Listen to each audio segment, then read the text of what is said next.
Thanks for tuning in to our Signature FD weekly audio cast that we call Cutting Through the Noise. I'm Tony Welch, Chief Investment Officer at Signature FD. So we'll start with the market action from last week here. There's a bit of a pullback for stocks while bonds rallied owing to a drop in interest rates. The S&P 500 index finished Friday up about 1.4% so far on the year, and small cap stocks are down almost 3% year to date. International stocks are leaders so far. So interestingly, last week, most of the domestic sectors like the financials or industrials, they were actually positive on the week, but the big US sectors of consumer discretionary, communication, and technology, those were down. This has certainly been a rotational year so far in 2025. So what's driving some of the headwinds here for the stock market that we've seen in the recent weeks is something of an economic growth scare. So on this chart, we're showing the Atlanta Fed's running estimate for first quarter economic growth. And you can see that last week it dropped from about a 2.3% expansion to a contraction of 1.5%.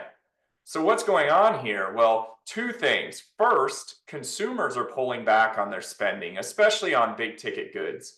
In fact, personal spending contracted in January for the first time since March 2023. This is consistent with consumer confidence surveys, where we've seen people respond that they do not believe that now is a good time to make a big purchase. And the second thing that's dragging Q1 economic growth down, maybe even potentially to those negative levels, is a huge blowout in the trade deficit. So that's what's here in the bottom clip of this chart in red. The trade deficit surged in January as companies looked to front run potential tariffs. Now, it's possible that the first quarter does in fact see an economic contraction, but if some of the trade uncertainty is lifted in upcoming months, we could see a rebound in economic growth here in the subsequent quarters. For now, there's a solid employment backdrop, and that's the data we'll be paying attention to in the week ahead.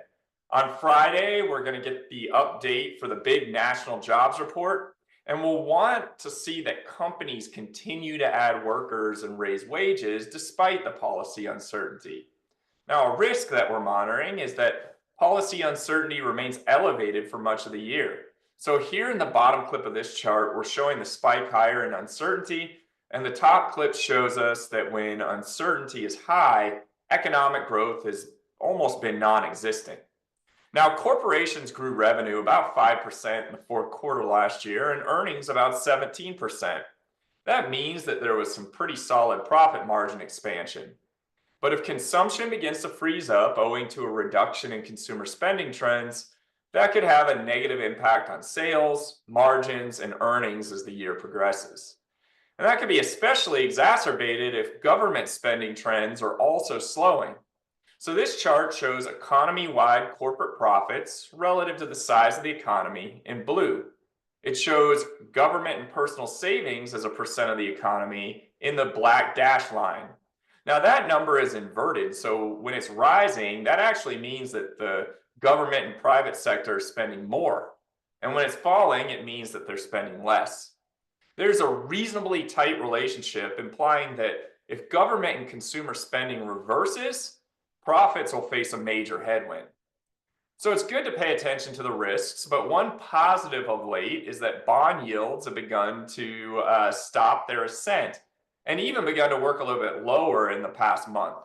All else equal, lower bond yields help the stock market in a number of ways, particularly by lowering the cost of capital for companies and also making stocks look more attractive from a fundamental perspective. So to recap from today, the economy is starting the year with something of a growth scare. A blowout in the trade deficit as well as reduced consumer spending on goods is contributing to those economic headwinds. These trends can likely be traced back to economic and trade policy uncertainty. Now, the job market has been solid, and we'll watch the data this week to see if that remains the case. As for one positive, bond yields stopped going higher and have started to ease a little here lately. We've expected this year to be more challenging than the last two from an investment perspective. Remaining diversified and rebalancing portfolios back to that appropriate risk level for your personal financial situation. That's a big theme of this year. So join us next week to hear our take on those job numbers. And until then, have a terrific week ahead.